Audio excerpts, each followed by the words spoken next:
हज़रत फारूक आज़म का ज़माना है। एक औरत मस्जिद नबवी में नमाज पढ़ने के लिए जाती है। रास्ते में एक नौजवान रास्ता रोक के खड़ा हो जाता है और रास्ते में रोजाना खड़ा होता है और उसकी तीखी नजरों के तीर उस औरत को बेचैन करते हैं। एक दिन रुक गई और पूछा, क्या मसला है तुझे? उसने कहा कि मैं तुम्हारा चाहने वाला हूं और तुम्हें हासिल करना मेरी जिंदगी का सबसे बड़ा मसला है। अगर तुम बोलो तो आसमान से तारे भी तोड़ लाऊं। उसने कहा, मुझे तारे नहीं चाहिए, मेरी एक ही ख्वाहिश है, अगर तुम वो शर्त पूरी कर दो तो फिर जो तुम कहोगे मैं उसके लिए हाजिर होंगी। उसने कहा, जल्दी बोलिए, मैं हर आरजू पूरी करने के लिए फिरहाद बन जाऊंगा, मजनू बन जाऊंगा। उसने कहा, मेरी लंबी चौड़ी शराइत नहीं, एक ही शर्त है, 40 दिन तक हजरत उमर के पीछे नमाज पढ़ लो। 40वें दिन की आखिरी नमाज के बाद यहां मैं तेरा इंतजार करूंगी। उसने कहा कि यह कौन सा मुश्किल काम है। 40 दिन तक हजरत उमर के पीछे नमाजें चलती रही। उमर की किरात का सोच दिल बदलता रहा।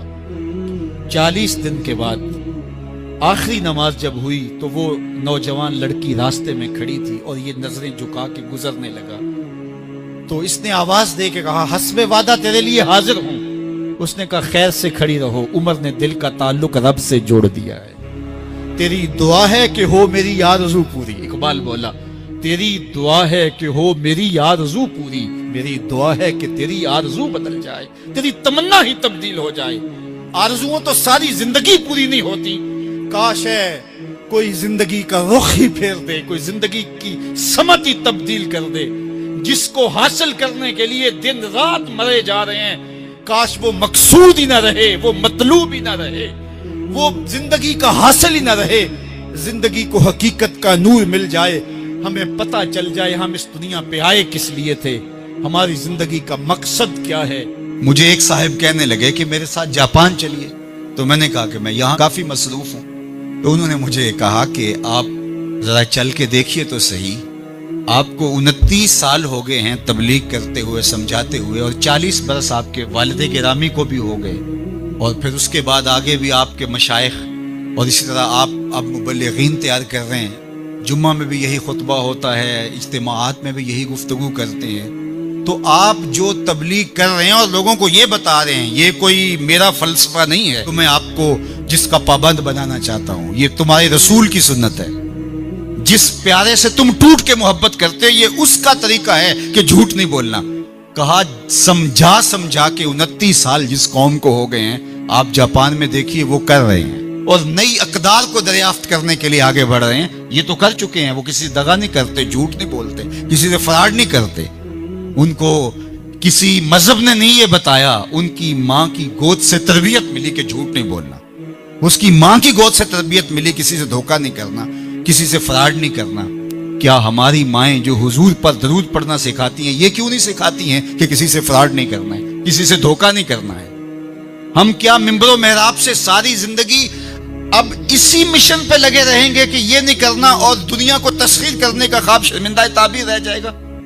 यार, जब बच्चा होता है कच्ची क्लास के अंदर, तो उसको पूरने डाल के दिए जाते हैं, आपको अगर याद हो तो, और उसके ऊपर वो लफ्ज लिखता है, और वो मैट्रिक तक चला जाए, अभी तक पूरने ही जो है उसको डाल के देने पड़े, तो फिर वो किस तरह मास्टर करेगा? यार, अभी तक हम सच बोलने के आदी नहीं हुए, पूरी कायनात के अंदर मोहम्मद अरबी का दीन कैसे पहुंचाएंगे? हम कैसे पहुंचाएंगे? दुनिया कहां से कहां चली गई और हम कहां खड़े?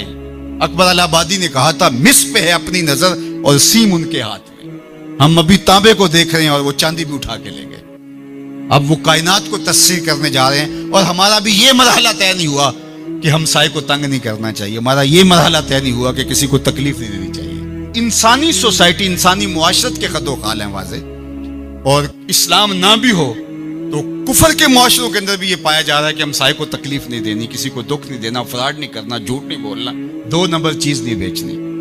और हम क्या हैं?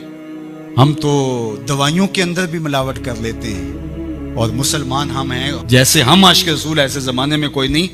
और जो जान बचाने वाली दवाइयां हैं उनके अंदर भी हम मिलावट करते हैं। हमें शर्म आनी चाहिए, हम खड़े कहाँ हैं? दिल मुसलमान है तेरा ना मेरा, तू भी नमाजी मैं भी नमाजी, पढ़े जाए नमाजें, ये टकरे हैं और कुछ नहीं है। हमारा दीन हमको ایک ایسی پاکیزہ زندگی گزارنے کی تلقین کرتا ہے. یار ہمارے سامنے حضور کا نقشہ ہو، ہمارے سامنے حضور کی تعلیمات ہوں، اتنا نور برس رہا ہو ان کی سیرت کے انوار کا، اور پھر بھی ہم اپنی زندگی جو ہے وہ درستی نہ کر پائیں، تو پھر کیا ساری زندگی ہم یہی کام کرتے رہیں گے؟ ساری زندگی یہی کہتے رہیں گے کہ جھوٹ نہیں بولنا، جھوٹ نہیں بولنا، کہتے رہیں گے ہم، اس سے انکار نہیں ہے. لیکن کائنات کو تسخیر کیسے کریں گے جب اس مرحلے سے نہیں نکلیں گے؟ تو میری آرزو یہ ہے کہ دیکھو میں نے اپنی قبر میں جانا ہے، آپ نے اپنی لحد میں اترنا ہے. میں اور آپ اپنے آپ کو یہ مت سمجھیے کہ وہ سنورے گا تو معاشرہ ٹھیک ہوگا. معاشرہ ٹھیک ہو نہ ہو، مجھے ٹھیک ہونا ہے. مجھے اپنی زبان کو کبھی بھی جھوٹ کی بدبو سے متعفن نہیں ہونے دینا. مجھے کبھی بھی کسی کو اذیت نہیں دینا، چاہے وہ میرا ہمسایہ ہے یا میرا دشمن بھی کیوں نہ ہے. مجھے کسی کے لیے غلط نہیں سوچنا ہے، اور کسی کو نقصان پہنچانے کی منصوبہ بندی کی دور کی بات ہے، وسوسہ بھی آئے کسی کو نقصان پہنچانے کا تو اس کی بھی نفی کرنی ہے، کیونکہ میں اس آقا کا غلام ہوں جو رحمت للعالمین ہے. تو اس آقا کے لائے ہوئے نظام شریعت کو نافذ کرنے کے لیے ہمیں عملی قدم اٹھانا پڑے گا. امام شافعی کہتے ہیں جب میں امام مالک کے پاس پڑھنے گیا تو ان کی ایک ہی ادا مجھے کھا گئی، اور میں نے کہا نوکری کروں گا ساری زندگی شخص کی. محدث جب روایت کرتے ہیں تو سند کو جب صحابی تک لے جاتے ہیں اور پھر صحابی کہتے ہیں کالا کالا رسول اللہ صلی اللہ علیہ وسلم، کہ حضور علیہ السلام نے فرمایا. اللہ اکبر. تو امام مالک جب حضور علیہ السلام کی حدیث بیان کرتے تو حضور کے روضے کی طرف اشارہ کر کے کہتے اس قبر منور کے مکین کا یہ فرمان، اس بقائے نور کے باسی نے یہ کہا ہے. تو کہتے ہیں کہ جب اشارہ کرتے تو کیا وہ کیفیت ہوتی. اللہ اکبر. تو یہ عقیدتوں کے رنگ ہیں. حضرت سعید بن المسیب لیٹے ہوئے بیمار ہیں، اٹھنا مشکل ہو رہا ہے. کوئی آیا اور حضور کا فرمان پوچھا، حضور کی حدیث سننا چاہ رہا، میں اقعدونی، مجھے اٹھا کے بٹھا دو. تو کہا لیٹے لیٹے بیان کر لیجیے. فرمایا انی اکرہ ان احدث حدیث رسول اللہ وانا مستجع. کہا یہ میں گوارا ہی نہیں کرتا کہ حدیث حضور کی بیان کروں اور خود لیٹا رہوں. امام مالک کی دہلیز پہ اگر کوئی شخص آتا تھا تو اسے پوچھتے تھے کیا کام ہے. اگر وہ کہتا کہ میں حضور علیہ السلام کی حدیث سننی ہے آپ سے، تو فرماتے کہ پھر تھوڑا انتظار کرنا ہوگا، مجھے غسل کر لینا. غسل کرتے، خوشبو لگاتے، تخت بچ جاتا، بخور سلگھا دیا جاتا، پھر اس کو بٹھاتے اپنے سامنے، کہا اب پوچھو اور میں تمہیں حضور کا فرمان سناؤں. یہ اہتمام ہے حضور کی حدیث کی روایت. امام بخاری نے صحیح بخاری میں جتنی بھی حدیث روایت کی، ہر حدیث لکھنے سے پہلے غسل کیا ہے، 2 نفل پڑھے ہیں اور پھر حدیث لکھی. ہر حدیث کے ساتھ یہ اہتمام کیا ہے. آج تو بے ادبی ہمارے رویوں میں آ گئی. وہ ایک زمانہ تھا کہ ایک شاعر حضور کے روضہ انور پہ گیا تو پرانی مسجد نبوی کی تصویریں آج کل تو دستیاب ہیں، آپ اس کو دیکھ سکتے ہیں. 2 کھجوریں تھی گنبد خضرا کے ساتھ. تو اس شاعر نے 2 کھجوروں کو حضور کے روضہ انور کے سامنے کھڑے ہوئے دیکھا تو اس نے اپنے انداز سے نظم کیا کہ کب ہیں درخت گنبد شہ والا کے سامنے، مجنوں کھڑے ہیں خیمہ لیلا کے سامنے. لوگوں نے کہا کمال کر دیا، کیسا تخیل پیش کیا. تو اگرچہ استعارتاً استعمال کیا کہ جس طرح لیلا کے خیمے کے آگے مجنوں کھڑے ہوتے ہیں، یہاں حضور کے روضے کے سامنے یہ 2 کھجور کے درخت کھڑے. تو ان دنوں میں اعلیٰ حضرت امام اہل محبت امام شاہ احمد رضا خان فاضل بریلوی بھی وہاں موجود تھے. تو کسی نے جا کے ان کو یہ شعر سنایا تو آپ کی رگے غیرت اور رگے حمیت بھڑک اٹھی. آپ نے فرمایا اس کو بلایا گیا، کہا کہ تیری جرأت کیسے ہوئی کہ میرے رسول کے روضے کو لیلا کے خیمے سے تشبیہ دی.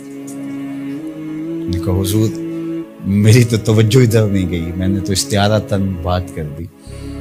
تو کہا کہ تمہارا پہلا مصرع تو ٹھیک ہے لیکن دوسرے میں میں اصلاح دیتا ہوں.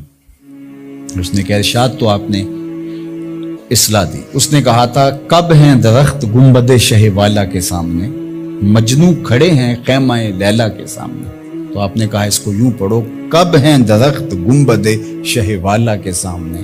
اور اس نے دوسرا مصرع کہا مجنوں کھڑے ہیں خیمہ لیلا کے سامنے. تو اعلیٰ حضرت نے فرمایا اس کو یوں پڑھو قدسی کھڑے ہیں عرش معلیٰ کے سامنے. قدسی کھڑے ہیں عرش معلیٰ کے سامنے. میں اپنے گاؤں میں ایک دن دیکھا کہ چھوٹا سا بچہ وہ پانی کھل کے تو अपने हाथ धो रहा था तो पानी उसने कुछ ज्यादा खोला, तो दूर से मैंने झिड़कने के अंदाज में कहा तुमने इतना ज्यादा पानी खोला है? तो वो बड़े लजाजत बड़े लहजे में मुझे जवाब देता है, हजरत मैं स्कूल जा रहा हूँ और रास्ते में गुजरते हुए किसी जानवर के पेशाब का छींटा मेरे पाँव पे पड़ गया। तो मैं हैरत ज़दा हो गया कि ये 6 या 7 साल का बच्चा जो दूसरी या तीसरी क्लास में पढ़ता होगा, ये अपने पाँव पर या लिबास पर या हाथों पर एक जानवर के पड़े हुए गैर मरी छींटों से भी गुरेज कर रहा है, और दूसरी जानब एक शख्स गाय के पेशाब को मुतबर्रक समझ रहा है। यार वो पीएचडी डॉक्टर है लेकिन फिर भी बुद्ध के चरणों में बैठा है, और ये 3-4 साल का बच्चा तो गैर मरी छींटों से भी बच रहा है।